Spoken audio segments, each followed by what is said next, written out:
Hello, this is Jill Toyoshiba. This is me. I'm going to share 5 pictures and talk a little bit about each of them.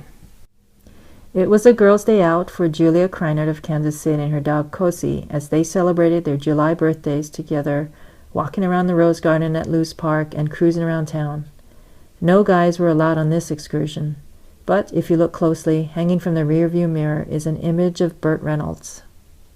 This is Eugene Doherty of Climax Springs, Missouri.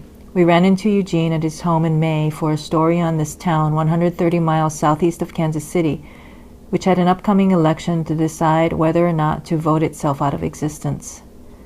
Most residents wanted the 100-year-old village, population about 100, to dissolve into Camden County so roads would be better maintained, among other things.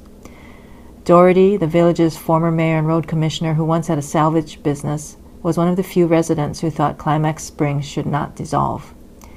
He spent most of the interview quite comfortably in this exact same position. On August 4th, 34 voters came to the polls, 28 voted for dissolution.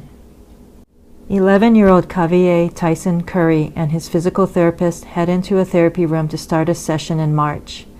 The year before, Kavie's father was killed in a gas station shooting and Kavie paralyzed. During my time photographing him, he barely spoke above a whisper and his eyes were always downcast.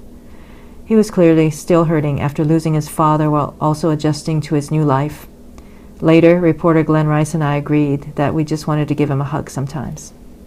Despite being heckled for much of the game, Kansas City right fielder Alex Rios makes his best catch of the season so far, sliding for Justin Smoke's ball in the 8th inning of the ALCS Game 3 in Toronto, right in front of fans.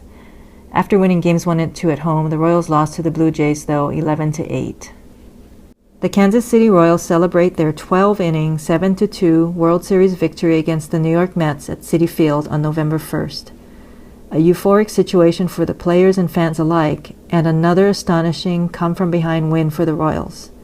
It was great to be shooting this after last year's heartbreak, tying in the 9th, 5 runs in the 12th.